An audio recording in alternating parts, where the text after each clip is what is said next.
Nat Turner was a born-in slave who felt that God gave him a message to show white plantation owners that all men are created equal.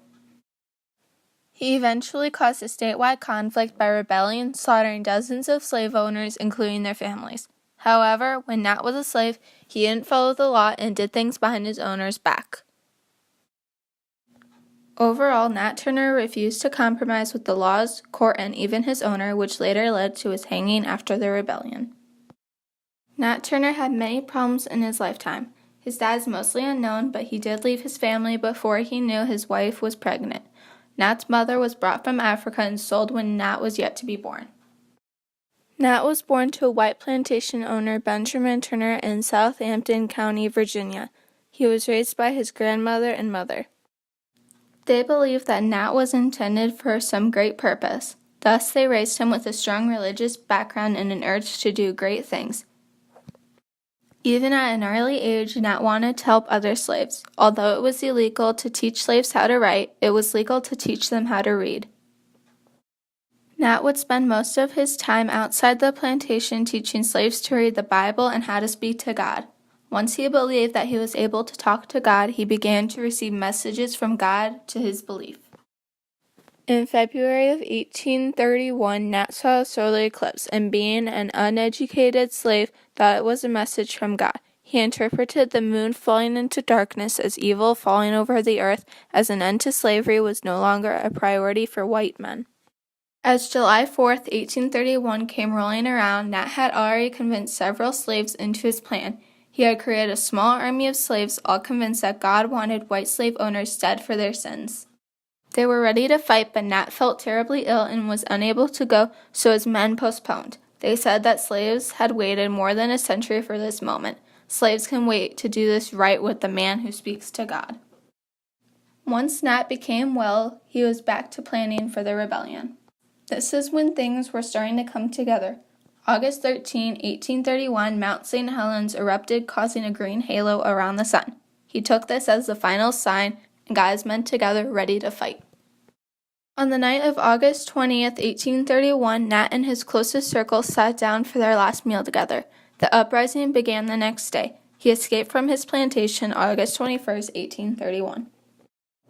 When the white adults and children were all asleep, Nat and the others escaped, meeting at the first house to be killed, Nat's master and his family. Nat and his many accomplices broke into Joseph Travis's house. Quietly, they went into the house, first starting in the master bedroom.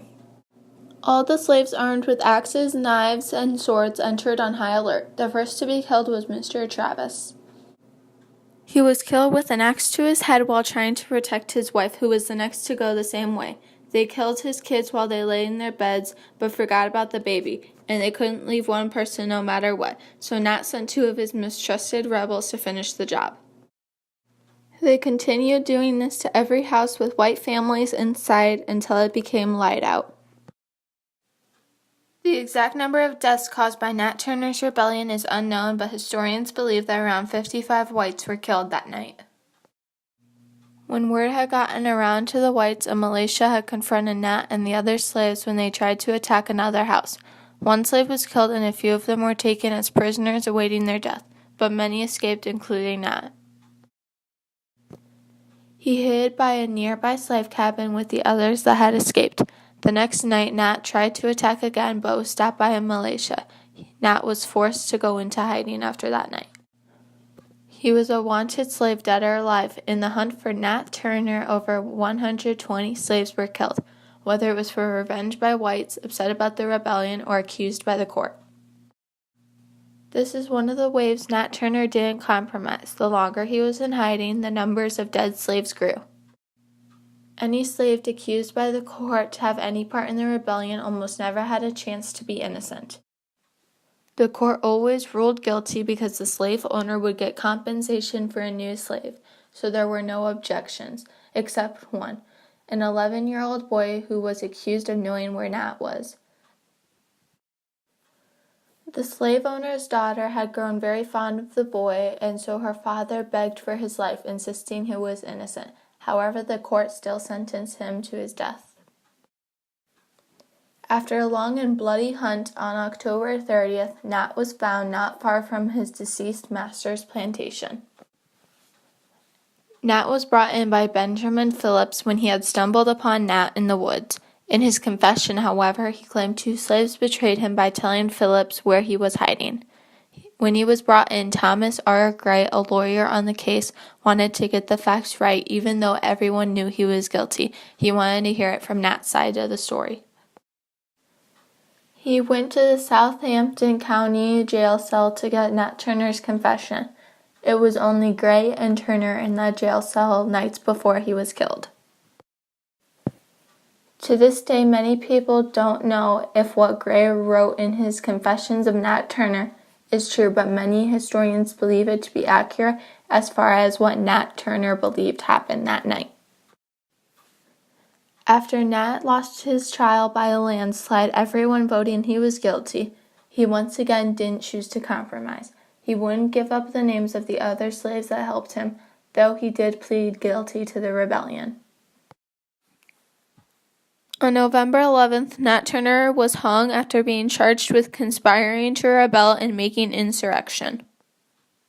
Even after Nat Turner's death, what he did was never forgotten. Many historians believe that Nat Turner had a lot of influence in the Civil War. Historian Martin Goldman also believes this and has said that Nat's rebellion was the rebellion that served to change the course of American history in the 3 decades before the Civil War. Goldman, page 10. Nat Turner's rebellion was a major part of the Civil War inspiration. The Confederacy took revenge against the slaves by killing several slaves. The Union finished what Nat Turner had already started by ending slavery. Overall, Nat Turner created a statewide conflict by rebelling and slaughtering more than 55 whites.